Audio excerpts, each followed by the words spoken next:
started with my sisters. We just decided to go to Europe and then just travel around, you know. We started obviously, you know, like some different countries and stuff. And then one day it was like we were in Florence, where Simone is from. And then we said, well, we should go to Rome, and then from there just keep going. So we decided to go there. We got to Rome probably in the afternoon or something like that, and then it's just quite tired because it's been like 4 weeks of traveling, and then just obviously so exhausted. And then we were like, okay, let's just go for a walk just around here on the suburb. And then we just had a look at the map, and Via Veneto was quite close. And then so we were walking there, and then I've seen on my left two guys coming, like walking along, and I was like, I spoke to my sister and I told them, look who's there. It's Marcelo Tinelli. And then obviously I didn't mention the coach because my sister had that they don't know much about football. So I was like, look who is there. It's Marcelo Tinelli, who's the vice president of San Lorenzo, and he's actually a big journalist in Argentina, a big personality for the country. And I was like, what? And then all my sisters got really excited. Obviously, for someone that is from Santiago del Estero, it's quite big, you know. So we just stopped there and we asked them to take a photo. I was the photographer in that moment. And my sisters were like, afterwards, they were like, who's this guy? You know, like why he was in the photo, the coach, Patron Bauza. So when we were taking the photo, there was just like a bit of chatting, and then they asked me like, oh, what are you guys doing? Where are you from? Just traveling around and blah blah. So we were chatting a little bit, and then I don't know how or when or why the football topic came up, and obviously in some point I knew there was the coach of San Lorenzo and Marcelo Tinelli. So I say, oh well, I might see you in Morocco in December. And he was like, oh, but why or how come? And I said, I know, because I play for Auckland City. And say, oh, you guys are the club from New Zealand. I said, oh, yeah. So then we stopped talking about it. It's like we stopped talking about football. And then we just kept talking about probably the trip and stuff. I actually, because of when you're traveling, you don't know much about, like, you don't read the news or stuff like that. So, like later on, I found out that they went to Rome just to show the Pope the cup of Copa Libertadores. So, but obviously that was later. So in that moment, when they just left, obviously with the excitement, the excitement, and then the nervous, obviously, and we were quite like anxious, or I don't know, those feelings of met someone important from your country. So we were talking, and obviously, probably my sister, they don't even remember that moment.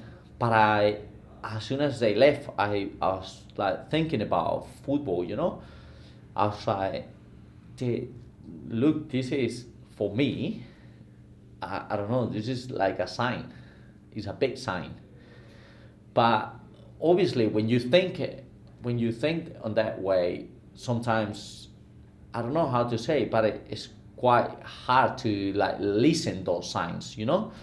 But I just left it in there like as a big sign, and then I go that moment like a good story to tell your friends, you know, like, oh, look who I took a photo with, or who did I met, or whatever, you know, stuff like that. Or sometimes that kind of stories or experience that you just tell your friends. But it stayed in my mind like for a long time, and I'm probably I just share the story with people that are quite close to me, and then that's it, you know, like my friends or whatever.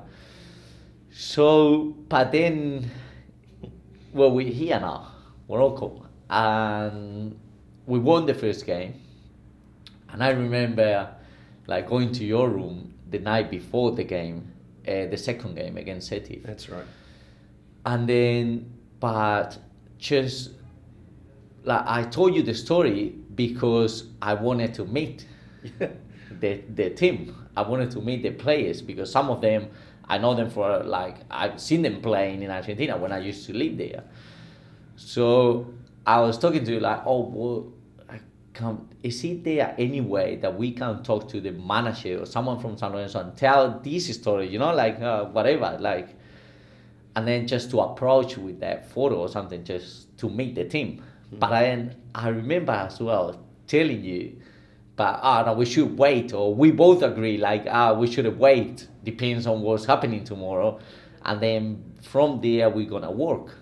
And then that's the funny part. But I remember that's when I understand that people have their professions like within yourself, you know, and the passion that you put it, you straight away, you told me, whoa, mate, this is a huge story. This is huge for the media and stuff. I was like, yeah, but I didn't see it on that way. That obviously comes with you, your profession or your passion. And I was like, well, I guess so. So I guess it's a big story. But for me, it was just more about science or universal language that sometimes we follow, sometimes we feel, but we just don't care. We just let it go, and then we remember those moments. But that story kept there, like showing up at some point. You know? It wouldn't go away, in a sense. And I remember at the end of the match, the final whistle, walking onto the pitch to get Ramon and Ivan, and then looking at you, and the look on your face was unbelievable. It was fantastic. The moment there was like, oh, I told you. It's like that moment was like, I actually was. Now we don't need to show. We don't need to send the photo. Now we're gonna see. I'm gonna see them in the field, which is even better. You know, obviously it's like double joy there.